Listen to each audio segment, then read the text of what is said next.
Heidi Grunwald. I'm currently the Associate Vice President for Research and Faculty Development at NDSU, North Dakota State University. My primary role is to work with faculty to make sure that they have the support they need to seek sponsored program opportunities for funding their work.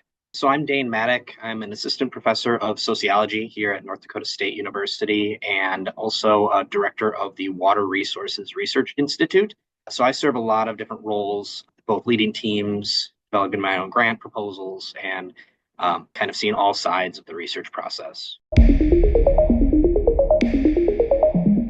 Being in a central office, you're trying to serve a varied landscape of researchers, right? We've got everything from humanities, we've got physics and engineering, and we've got ag, and we've got social scientists. And, you know, you're charged essentially with being a little mini expert in all of these fields and trying to guess at which grant mechanisms, which active RFPs are going to be interesting to, you know, a broad swath of people. So you're constantly asking yourself, like, how do we dish up more cultivated lists or more targeted lists? As I start to branch off into these new directions and new avenues of research, I have no idea where I'm looking. So I'm trying to navigate federal websites. I'm looking at nonprofits or foundations, and it's excessive. There's a lot to search for if I would have taken the normal route of just Googling or searching for water-related grant proposals or something like that. Because not only do I have to look for water,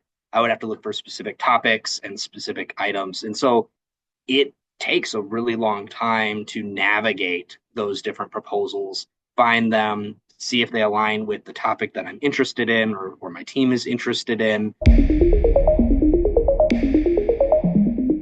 So ease of implementation and low burden on the faculty, right? Like, we don't want the faculty to have to go somewhere and upload a CV or, you know, pre-populate a profile or anything like that. And so for me, after I had the demo, right, it was about low barrier to entry in terms of implementation timeline, because we were coming up on the semester start, and then roll out to faculty and low burden to faculty in terms of getting into the tool and being able to use it immediately.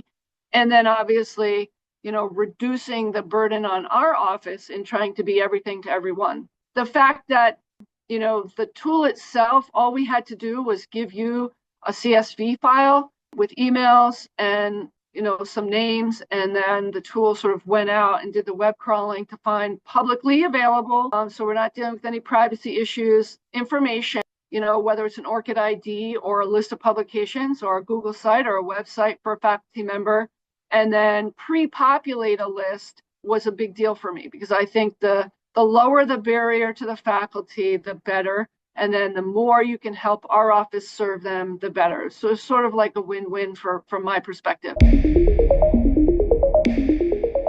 But with Atom, it was nice where it came almost prepackaged, right? I opened up the site and it provided a bunch of different potential grant proposals or calls for proposals that aligned with my profile nicely and neatly. I found it extremely helpful to search as well. So not only does it provide a central location where I can reference what the call is about, what they're looking for, the link to the original call, but it also gives me that reminder that, oh, hey, a grant is due or a proposal is due in 2 weeks. So it streamlines that whole process.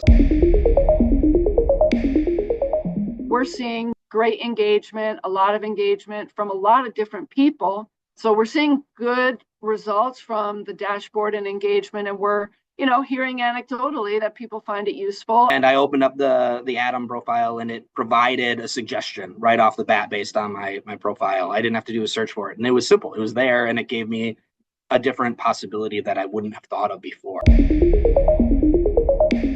If they're not using a tool that is sort of like a integrated system to system, then I would say, like, this is a no-brainer.